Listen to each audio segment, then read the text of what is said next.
Hi,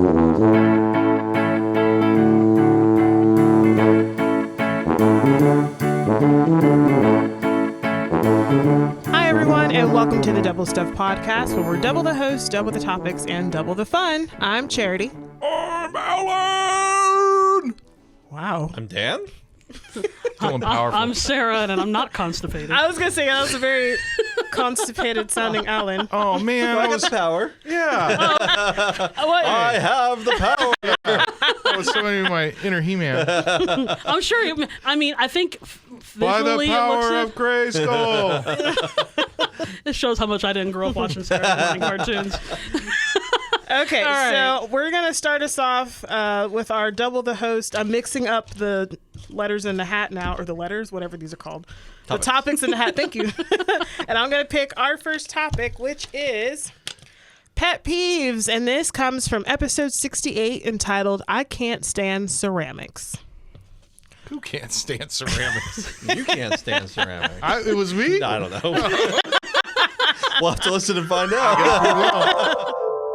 My biggest pet peeves, and I've had this forever, is the sound of frozen things being chewed. Like crunching on ice. Crunching on ice is a big one. People just like biting into a popsicle like an animal. That's another big one for me. This is one of my pet peeves, which made the list, and I'll probably make a few people mad, but I can't handle passive-aggressive people. Like people that drop hints, or they want you to figure out that you're mad at them, or, just... I love that. I love passive-aggressive. No, if you're mad, just say it. If you have something to say, then say it. I'll dig in deeper. No. I toyed around with being a ceramics instructor, and there was a girl that I worked with. There was something about, like what you're talking about, being passive-aggressive, and I just kept doing it, and she was getting really mad at me.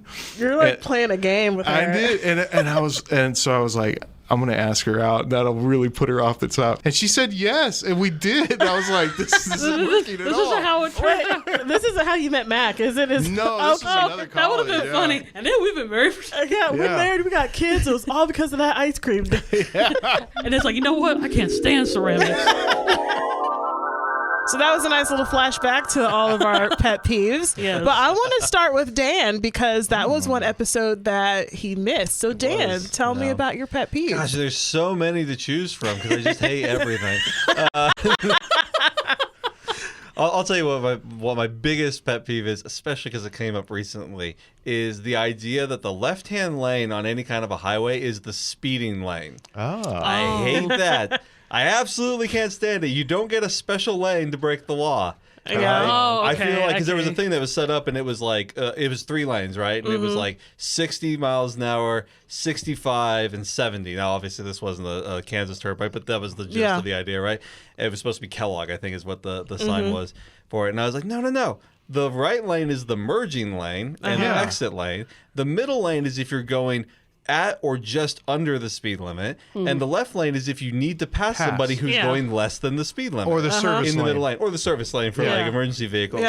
But you don't get to just hang out and go 80 in the left lane and then get mad at people because they're not going the same. Well, technically, speed you should be are. ticketed for that. Like, I agree, but Yeah. everybody's like, "No, it's the speeding lane." So I don't like that. That's my pet peeve. I like people think they just get the speed. I'll go along with that. I love the visual that Dan rolls down his window and he's like, "Hey, Slow down." I like how you gave Dan a hand crank window. I did. To I roll down wish the I had a window. hand crank window. That's another pet peeve. There you go. Automatic everything. I hate automatic everything. You're just like a grumpy old, get off my grass. Yeah. Actually, I kind of have to side with Dan on that a little bit because especially like in the bathrooms where you have the automatic faucets, automatic soap dispenser, automatic paper, and none of the three. And all the batteries Nothing out. works. Yeah.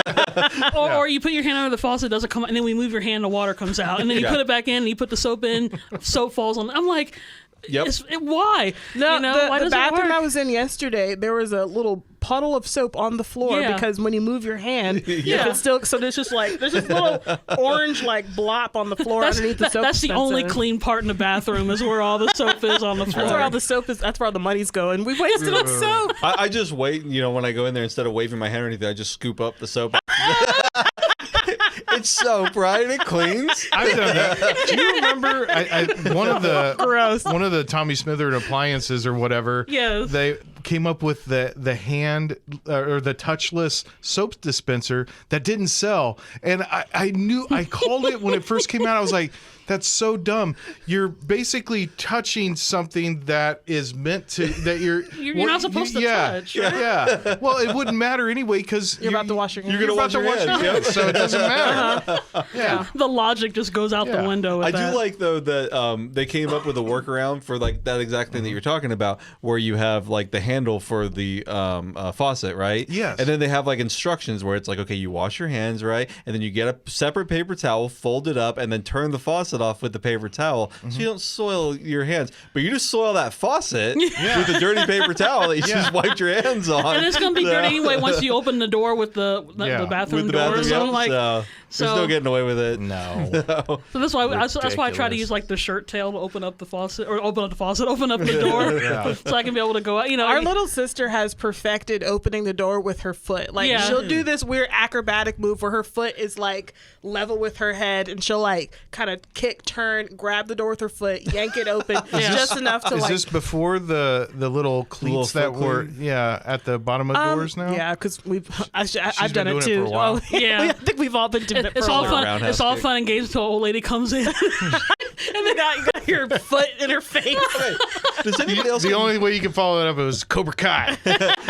sweep the leg, Johnny? Strike hard, no mercy. Does anybody else get nervous when you're like leaving a public restroom? Because there's no windows, obviously, in the door, right? But they're always like the door always opens inward, right? Yeah. Yeah, So yeah. does anybody else, when the moment when you're reaching for the door, get nervous that somebody's going to slam the door open? Yeah, and because just that's take your happened hand? to me. happened. Yeah. I do Really? every single. It never happens, but every single time I'm like hesitating, That's like, happened to me. I got it. You gotta sneak up on the door. I gotta wait because I know the second I reach out, it's gonna open. So I gotta like keep my hand back. You know, I gotta keep it ready on a spring. Who just went to like Chipotle that's kicking down the bathroom door or something? People come into the really? bathroom Really? violently. Really? I've seen people come into that bathroom like they're They're Bruce possessed. Willising the door. Yeah, like Maybe yeah, it's- like Liam Neeson, like Liam Neeson's daughter is in one of the stalls.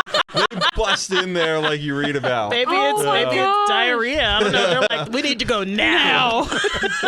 You guys remember that? Of course, it happened here in Wichita. The guy Oh, that that Home Depot. at Home Depot. Yes. Like, I'm about to blow this place up. There you go. I have to look this up.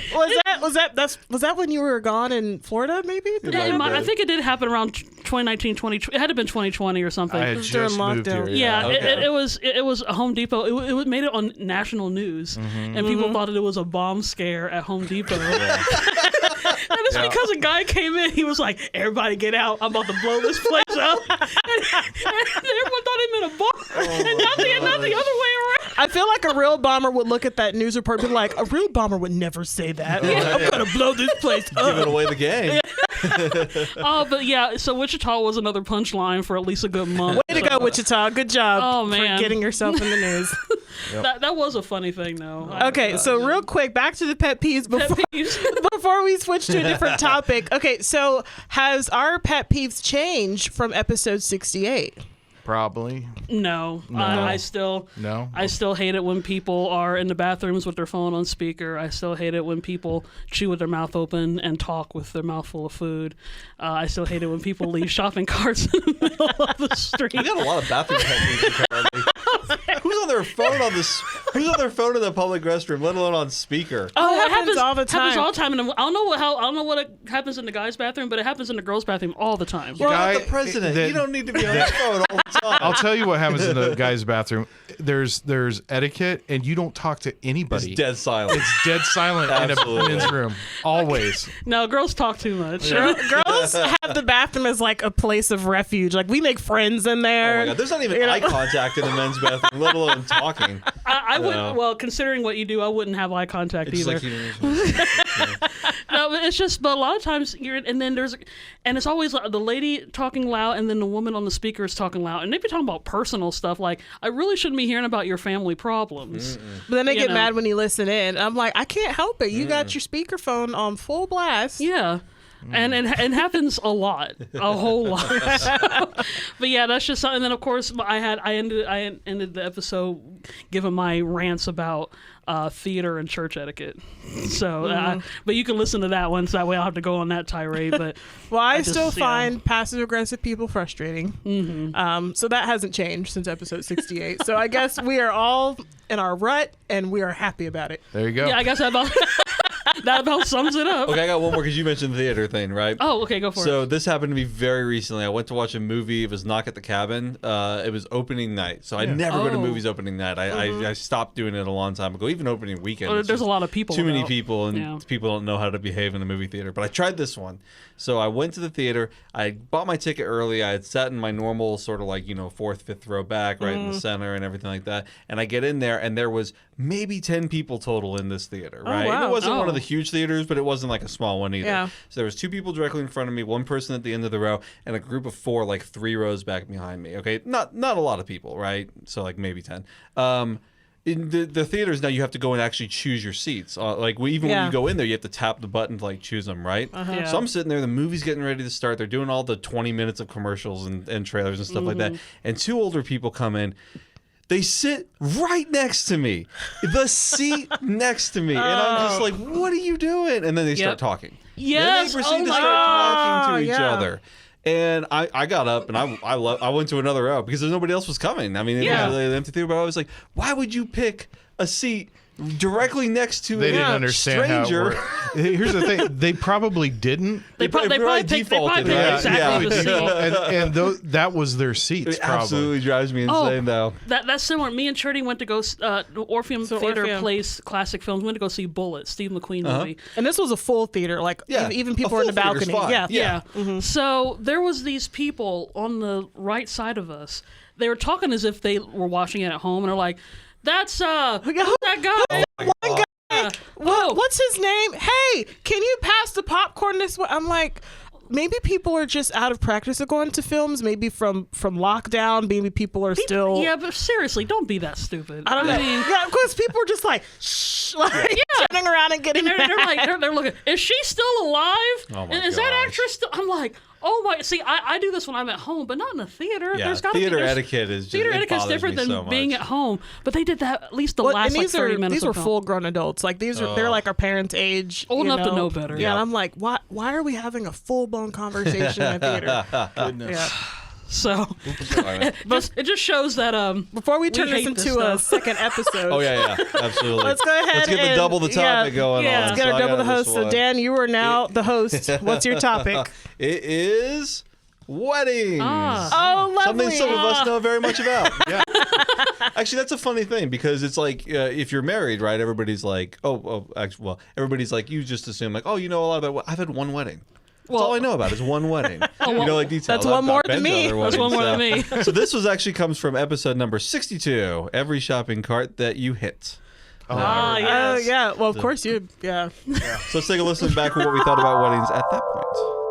And since we are in the summer season, we have to talk about weddings. Da, da, da, da. From a girl standpoint, that's put on you at a very young age. If you're watching Disney movies or whatever, it's like someday you're going to meet Prince Charming and you're going to get married and live happily ever after. And I was just going to ask you, like when you were planning your wedding, or if you did plan, I don't know. Of course. Well, so were you involved in that process? Oh yeah, I was involved for 9 months. And the night before I got married, I thought I was going to go to jail. I was driving down this stretch of road. It's called Foothill, and it was dark, but you could go like 55 miles an hour, but there were no street lamps. And all of a sudden, something appeared in my headlight, and then I hit something. Oh. And I saw the back of somebody's legs as I hit them, and I like pulled human over, legs. Human legs. I thought I killed somebody, and cops come. It was a homeless guy that was just roaming around. The cop came over to me, and I was was like, am I going to jail? I'm supposed to get married tomorrow. And he was like, I think you'll be okay. He's probably got some warrants. I don't think he's going to make any charges. Here's the thing. That was our good car. Oh my God. And now it's got to go to a collision center. So when we pull up for our honeymoon at Newport Beach, there's like some Lamborghinis, some Ferraris. And then y'all's car. And then we pull up in my work car, which is an old 95 manual shift Ford Escort with a little bit of rust on it. And I'm throwing my keys to the valet saying, don't scratch it, you know? You're a dangerous man, sir. I guess. Yeah. It was trying times. Yeah. It was trying times. If you want to hear the whole rest of the story and the rest of that episode, go check out episode number 62. Once again, every shopping cart that you hit. Yeah. You're a good storyteller, Alan. Or is it just the fact that things happen to you that you have to tell us a good story? I've lived a life. I think it's a bit of both. You're talking like when you lived as long as I have. I've had some adventures. Just on the rocking chair on the porch. Yeah, I was just going to say the rocking chair. Gather round, kids. Settle in for a I'm tale. going to tell you about the cassette tape. I'm only going to tell you the stories that didn't end with me putting a body in the ground. That's right. So weddings. How I know you've only experienced one. Just Dan, the one. But Yeah. how was did you help with the planning and all Oh, yeah, that stuff? absolutely. So I feel like I've talked about this maybe before, but we were in college at the time when we got married, both my wife and I. Okay. So that was challenging to try to plan a wedding and go to school full time and work part time and all that stuff. Thankfully, our wedding experience was so different from so many people because weddings are hugely expensive. Yeah. There's so much like planning involved from like everybody, and especially the money part. That's the biggest Yeah. thing. But for ours, we did it at my hometown where both my wife and I grew up. And my parents had a lot of like friends and connections with people, so that's nice. they would trade out like favors. So like my dad's a photographer, so he got our catering, with the help of somebody because he had done something for them, like picture stuff for them or whatever. So and then the place that we got had fallen through, which I think I've mentioned before. We were supposed to have an outdoor wedding, and then that place fell through. Like literally fell? Well, no, not like it didn't sink okay. into I the took ground. the It just, we roof couldn't caved have it in. there anymore. I was thinking that, but the way you said, I was like, oh, did something crash? Okay. So we had to scramble, and we actually found like a separate venue that we were able to get that wasn't traditionally a wedding venue, but we used it for was both like the ag reception hall? and the wedding. Okay. So what we did is it was like well, it used to be sort of like almost like a shopping mall in Larned, which is not. I'm not explaining it right, but it was just Flea this market? big area that had like places like could put up, like kind of like a flea market type area. Yeah, like booths. Yeah, they didn't have it at this point, but it Yeah, could have. yeah. I think it had it like at one okay. point. So we set up all the chairs, and we had like a makeshift, front and everything like that where we stood. And then after the wedding, we left to go take pictures, and all of our like groomsmen and like family stuff like that took all the chairs out and brought all the tables in and got it set up for the reception. Oh, So we had it nice. all in like one kind of convertible place. And what was fun is after we did the wedding there, that venue started renting it out for weddings. Oh, and, like, you receptions started and a stuff. trend. You So it was pretty inspired cool. them. Yeah, and I think they do something different now. But yeah, so our wedding experience was very untraditional, which I think a lot of people probably, there's always like things that come up that you have to work Yeah, around. nothing goes compromises. perfectly Exactly. to plan. Nothing yeah. goes perfectly. And if you can roll with that, then you probably got a good partner and you're probably set. Yeah. Yeah. So, Would Yeah. you have waited if you were able to do it over again to finish college first and then get married? no, or- because it took me so many years to actually finish college. Okay. so you still wouldn't be married. I was like back and forth, and by that point, Sally and I had been together for 6 years before I proposed. So it was like, it's time. We had a long engagement, too. We had like a longer engagement, and Yeah. not just it was time. We were ready. We were ready to go, and we were excited for it. So that's I wouldn't good. have waited. Yeah. Yep, Okay. it was too much fun. Oh, I I think hear that's the Sally's correct side of the story. She's like, no, we should have waited. That's why it's just him here. It's like, no, she agrees. We did Yeah, an totally episode agree. with the Absolutely. wives. 100%. One of these days we need to. Mac and Sally show. Oh yeah, we'll be like, so how are Alan and Get the Dan dirt really on your like? husband. We'll do a clip show with just us, like telling stories, and then being like, "That's not what That's happened." not what happened. Like I don't know whose husband that was. Tell you the real story. Yeah, exactly. Now I will say, since we're like 2 for 2 because you guys are married and we're not, I think I mentioned this in the other episode. I've attended some weddings, but I've never actually like been in it. So and I've worked behind the scenes. So I guess in terms of being a crew member, I've done that. Oh yeah. So I mean, I guess I've taken it from like the back end, like how like setups and running camera and all that kind of stuff. So I guess after seeing so many, I guess I kind of have an idea on what I want and don't want. You know, like some of the places that we've shot at, I'm like, oh, they could have done better than that. or other ones, I'm like, that was good. That was good. I'll add that to my list of something that I want, you know.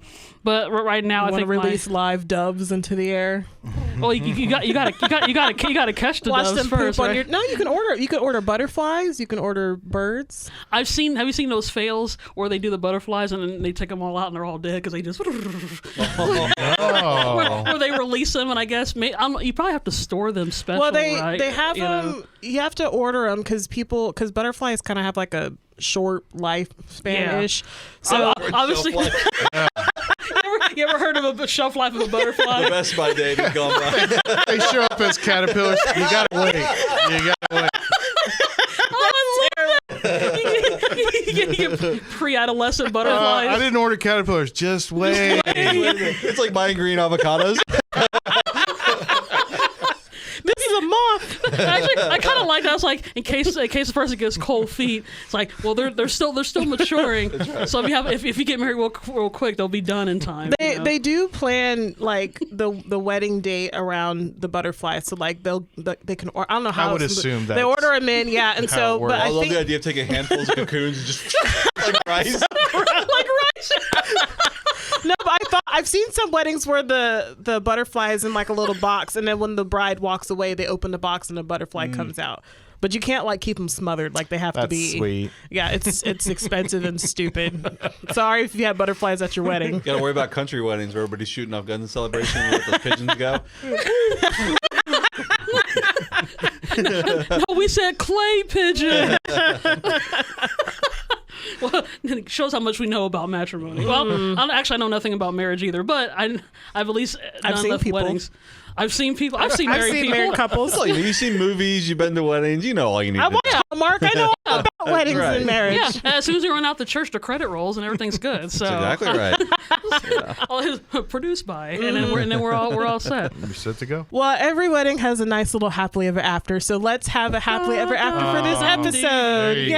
And Yeah. Sarah's going to let everyone know where you can listen to other episodes.